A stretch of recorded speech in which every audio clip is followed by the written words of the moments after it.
DeMario Davis plays for the Cleveland Browns. So you know he's got to be good character because they don't win much. But but anyway, but that's a great story, and so what I want to point out is that DeMario Davis, Goliath got in his head and talked him into all kinds of kind of crazy stuff. Did Goliath ever get in your head? And see, here's the deal. So when Goliath gets in your head, we'll struggle, but if we can get Goliath out of our head, we'll succeed.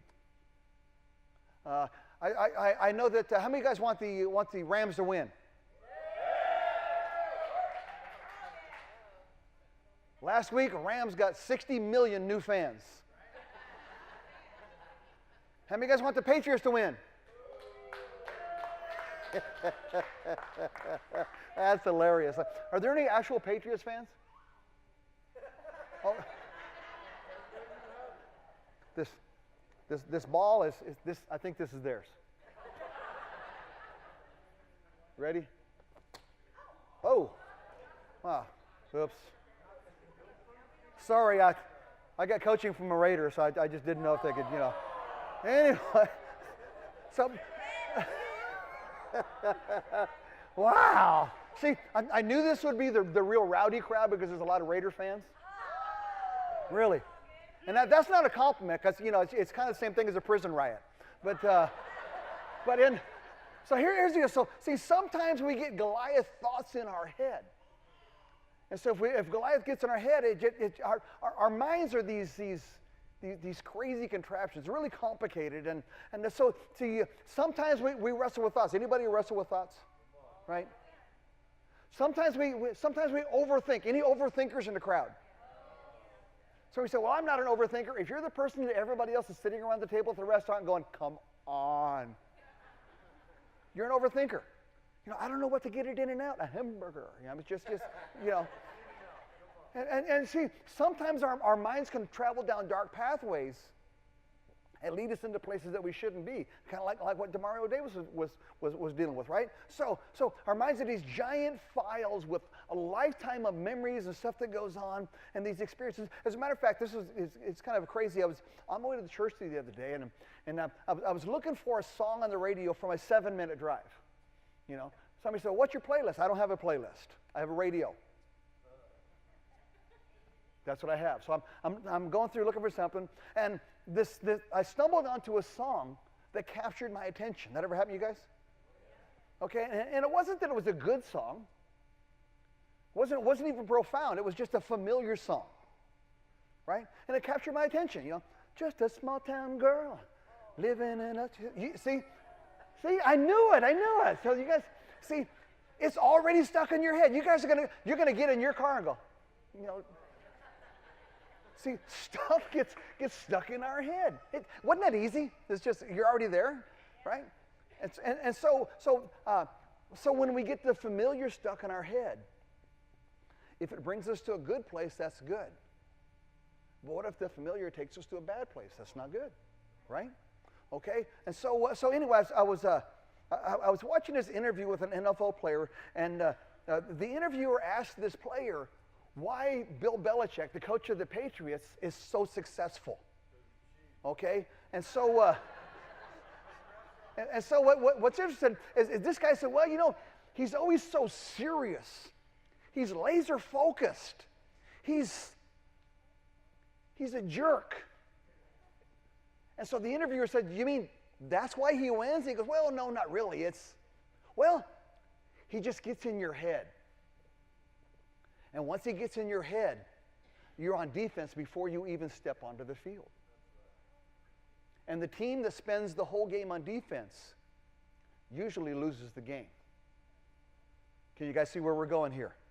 See, sometimes when we get the Goliath stuff in our head and the stuff that we're fighting with, it gets us on defense. And if you spend all of your time on defense, if you spend all of your energy on defense, here's what I'm saying, you will probably lose the battle. That's why there's a big deal, right? So did you know that, of course you know this, elephants can be like 10 feet tall, weigh several tons. But yet they consider them safe in this atmosphere with a lot of kids and this kind of stuff. It just seems crazy. But it's all in how they used to train the elephants. because the trainer would get this really young elephant and he'd put a chain around his leg, and he would take this huge peg and drive it into the ground. And for months, this young elephant would pull on that chain and pull and pull. And after several months, that young elephant would give up because the chain and the peg wouldn't move. They would take the chain and the peg off, and the elephant still wouldn't even try. Why?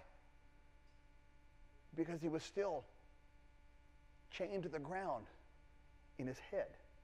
The peg was in his head, not around his leg, okay? So with that in mind, so what happens to us, here's 1 Samuel chapter 17. David is facing Goliath, all this kind of stuff. So Goliath comes out, and he makes these threats. And he's so big and so intimidating, everybody runs away. Anybody ever face something intimidating? Yep. Right? And so people get scared and they run off. So here's the deal. So God's people got Goliath stuck in their head. The peg was in their head. It was still there, okay? So Goliath got in their head. So the battles, they're not won and lost on the battlefield. The battles are won and lost up here. Okay? I really want you guys to get this. So what happens, so the men of Israel, they compared their armor, their weapons, their ability to Goliath, and it didn't even compare. So they didn't even know that they were supposed to fight. All they knew to do is, like, got to get out of here. This isn't going to go good. So they ran away. So his armor was bigger. He was more intimidating. So they were still chained to that intimidating factor, right? And so when you look at David's stuff, I think, it's a death wish. He's got a sling and a stone, really. Doesn't even compare. And so if you look at that from the outside, it's saying there's no comparison. He's still chained to the ground. He can't do anything, right? But see, David didn't come to the battle with a sling and a stone against a sword and a spear. David came to the battlefield with a name that is above every other name, the name of Jesus, where every knee will bow and every tongue will confess. You see, that's what I'm saying. So that's what I want you to get. You come with more than it. So God's weapons are not worldly weapons, right? And so here's what it's. Goliath represents our old nature that boldly challenges our new life. We call that temptation. That's how it works. So that's what Goliath represents. So it's in 1 Samuel chapter 17, verse 49.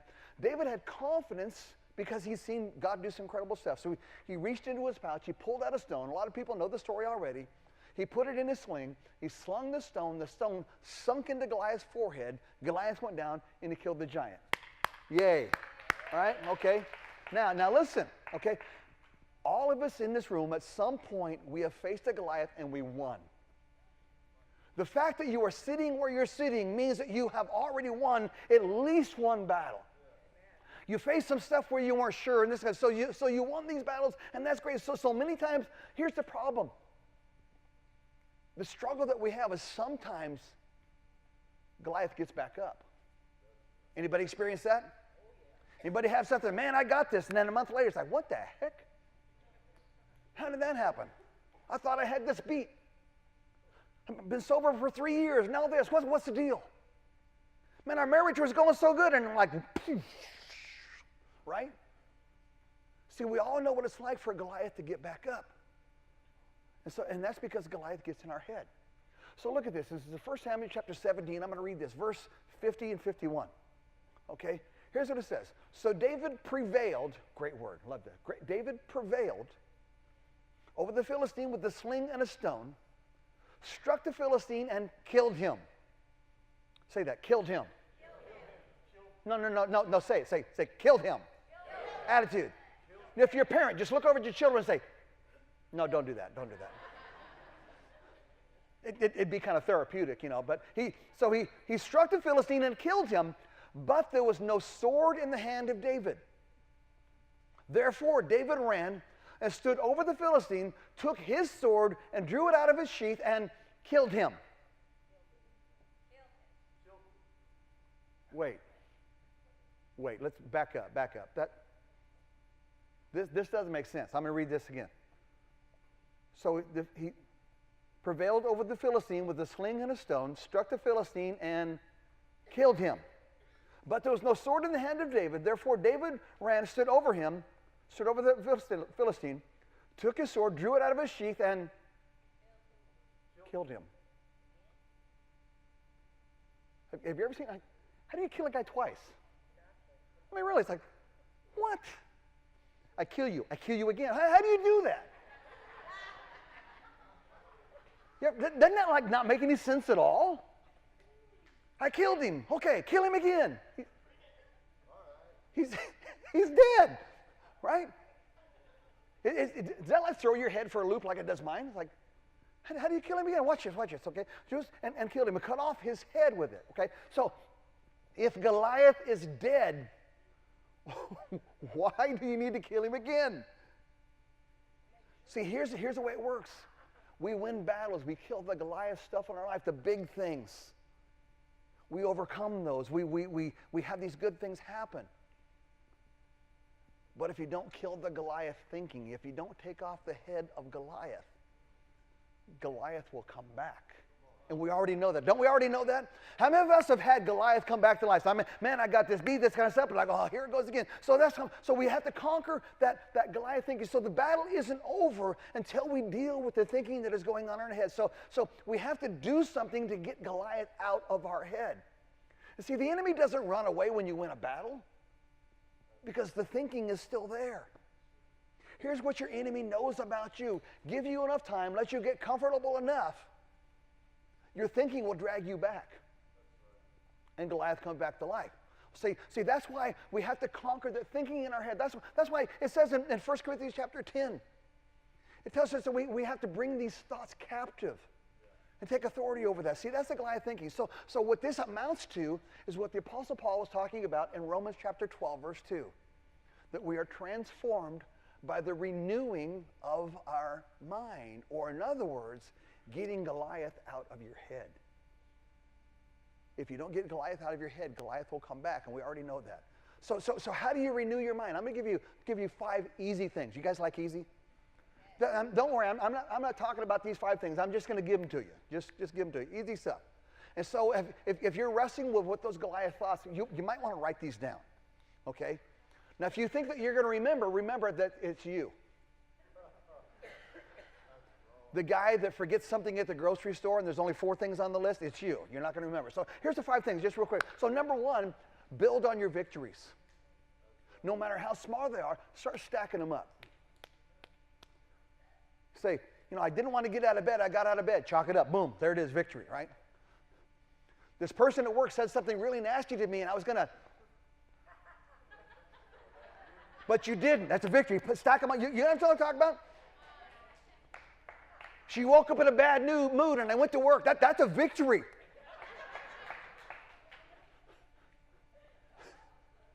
I could go on, but so what you do, you stack them all up. What happens is you stack those up until the victories become greater than your Goliath. Okay, you get that? Number 2, store up some godly understanding. Figure out how God works. Learn that, hey, when you pray, it makes a difference. Learn that when you're around God's people, you're less likely to be stupid. So you store up godly understanding. Number 3, purpose to focus on what God is doing and not on what you're struggling with. See, sometimes we're so focused on the problem, we forget how much good God is doing in our life. Focus on that. Number 4, just move real fast. You got to figure out which thoughts are godly and which thoughts are Goliath. Just simply, guys, it's just sorting the trash, right? You ever had somebody throw trash in a recycle thing? It's like, hey, what's wrong with you? So in your mind, sort that stuff out. Figure out what's trash and what's godly stuff. And the last one, instead of your thoughts taking you captive, how about if you take your thoughts captive?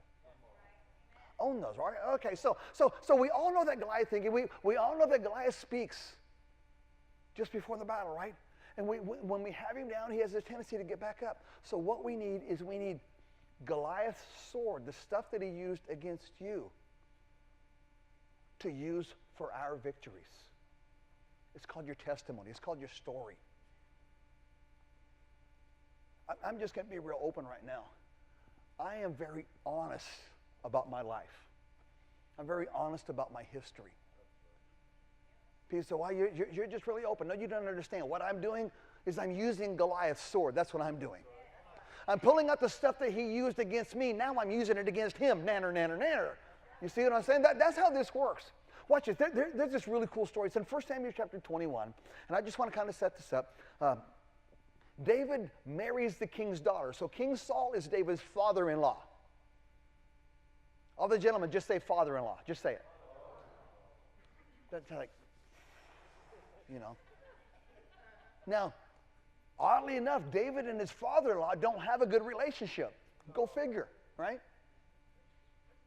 And so they don't get along at all. Matter of fact, it's so bad. You think you have a bad relationship with your father-in-law? Watch this. It's so bad. They're sitting at dinner. David says something like, pass the peas or whatever it is. I don't know. It's not in. I'm just making stuff up.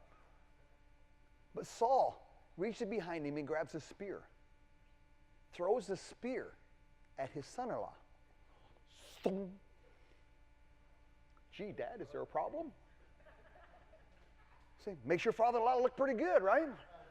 And so that's when David, now get this, that's when David tells himself, I don't think I'm safe here anymore. Some of us guys, we're just not real sharp. We're like, so David, he makes a run for it.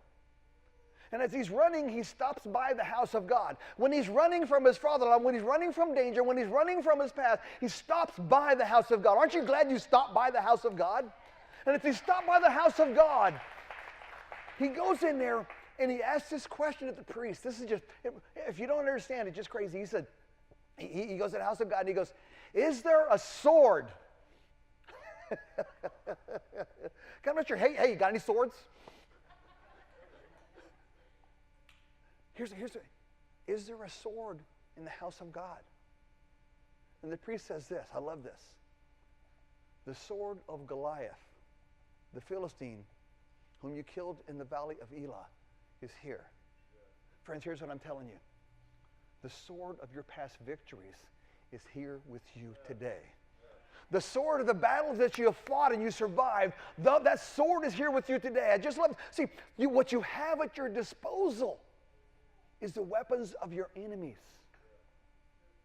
And watch how this works out. This is just a cool scripture. It's wrapped in a cloth behind the ephod. If you want it, take it. Anybody want a sword of victory? Anybody want some weapons that you can use to fight these battles so you don't get beat up again? And anybody need a sword to fight the stuff that you're fighting, to fight those big Goliath issues? It's here. Take it. And watch this. And he said that there's none here but that one. And David said this, there's none like it. Friends, there's nothing like the weapons that you used to win your past battles. There's nothing like your story to make your story a better story. There's nothing like your memories. There's nothing like the stuff that you've been through and survived. There's nothing like the victories that you've had to compound victory even in your own heart. Does this make sense? Yeah. Take a hold of that, my friends, and watch what God will do. So the sword of opposition became the sword of his future victories. And so leverage what you have learned in battle. Anybody learn anything by the battles you've been through? Now, if you learn, it's like, I'll never do that again. You didn't learn the right lesson. See, you learned how to fight your battles. Some of us, we learn what not to do. Anybody learn what not to do? Like some of the lessons I've learned is not everything that's in your head needs to be said. That's worth your nickel all by itself right there. If I think it up and it sounds like it's really smart, I'm pretty sure it's not. Right? So what we used to run from, now we glory in. See, friends, it's time for a hero to step out on the battlefield. It's time for a hero to step out on the battlefield. And when I say that, you look at yourself and say, Pastor Dave, you're wonderful, but I'm no hero. I don't know enough. I'm not strong enough. I'm not smart enough. I messed up. I just don't have it all together. When I get it all together, maybe I'll fight the battle. No, you don't understand. It's time for a hero to step out on the battlefield. The difference between a hero and a zero is not what you see on the outside. The difference between a hero and a zero is what's going on the inside. Greater is he that is in me than he that's in the world. Greater is he that is in here. Greater is what God put on the inside than whatever it is I'm facing on the outside. You get what I'm talking about? See, you are your own hero. Use what God has done for your life because you are the one that God wants to use. Now, there's a lot of superhero movies out there, right? Matter of fact, they're coming up with some new ones. I'm like, what? Like Zipper Man. I don't know, just weird stuff, right? But my favorite superheroes are the ones where something got on the inside that made them powerful on the outside, right? Like Spider-Man, you know, something got on the inside. Now he's like pulling two trains together. See, here's what I'm saying. When you have Jesus on the inside, that makes you powerful on the outside. When you got the Spirit of God in you, the battles that you're fighting on the outside, you are already a victor. You are already winning these battles. And that's why you got to get that Goliath thinking out of your head. See, what Goliath didn't know is God had already won the battle for David. The stage was already set. God already had a promise.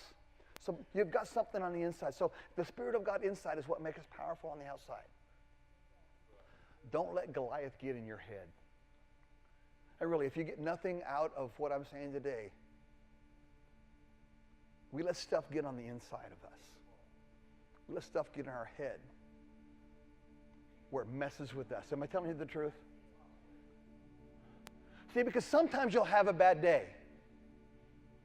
And on those bad days, that's when Goliath begins to whisper. Anybody know what I'm talking about? Begin to challenge you. Don't let Goliath get in your head. See, today, this is weird, but we gave you a packet of hot sauce. You're like, this is just the weirdest thing ever. No, we gave you a packet of hot sauce on purpose, really. Wave your hot sauce at me. Wave. See, some of you guys, you already drank it.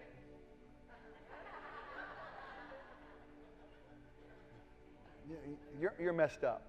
You're just... So if you already drank your hot sauce, I'm not sure this applies to you because you're probably smart enough to figure this out. I'm just playing. But see, here's what I want you to get. It's time we put some fire on the inside to make us powerful on the outside. Now don't drink the hot sauce and think that it's going to power you up. That's not what I'm talking about. It's a reminder. It's a reminder that there's fire on the inside. There's something powerful on the inside. And if you'll remember that, if you embrace that, it's going to make you powerful on the outside. So here's the deal. We're living these plain, tasteless, powerless lives. Matter of fact, the taco eating contest, some of you guys, man, I would really like those tacos. Those were Jack in the Box tacos. Greasy suckers, just Jack in the Box tacos. Like you eat it and the grease just kind of runs down your arm. Jack in the Box tacos. And I think we got them yesterday.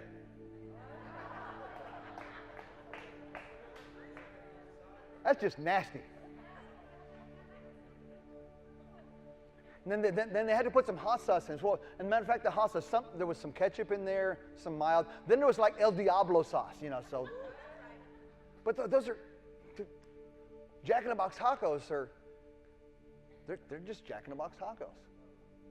I mean, seriously, think about it. If you can get two for $1, something's wrong. Right? True? You know how to make a Jack in the Box taco better? Let's throw it away. That's hilarious. If you put something in the inside, right? See, when you're living this plain, powerless, empty life, you're missing the best part. You're missing the best part. Here's what the Apostle Paul told his young friend Timothy. 2 Timothy chapter 1, verse 6, he says this, "For this reason, I remind you to fan into flame. Fan into flame. Stir it up. Fan into flame the gift of God, which is in you through the laying out of hands. For God did not give us a spirit of timidity." Friend, God didn't make you weak. God made you powerful. God didn't make you to where you just have to just slink off to the side. He didn't make you timid. He didn't make you to where you're not ready for battle. God made you powerful. He made you powerful. But here's what God gave you a spirit of power and of love and of a self-discipline. What I'm saying is, greater is He that is in me than he that is in the world. There's something so powerful on the inside that I can face anything on the outside. Could I get you to bow your heads and close your eyes for just a moment, please? So glad you're with us on Super Bowl Sunday. You know, to be painfully honest, I could give a rip who wins today. Well, no, I actually really do want the Rams to win just because I don't like the Patriots, that's all. And if that hurts your feelings, you'll pray through. You'll be okay. But you know what God really does care about? God cares if you win today.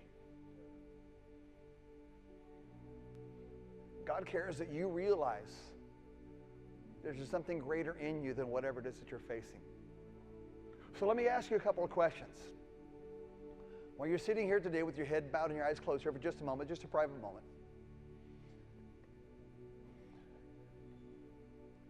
You're facing some Goliath, big, overwhelming challenges in your life. And you're struggling. Just show me a hand. Say, Pastor Dave, that's me. Thank you, guys. Thank you. Thank you.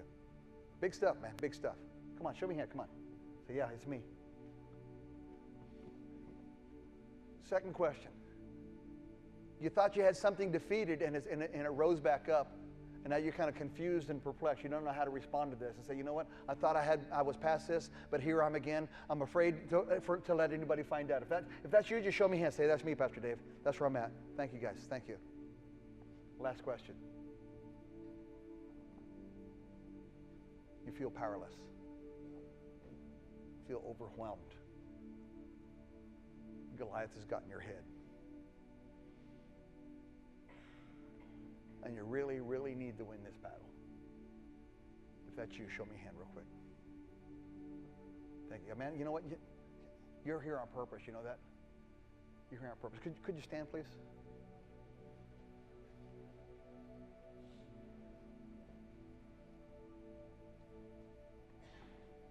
If you don't take anything else away from today, you are your own hero. Really. How do I know that? Because greater is He that is in me. Anybody got Jesus inside?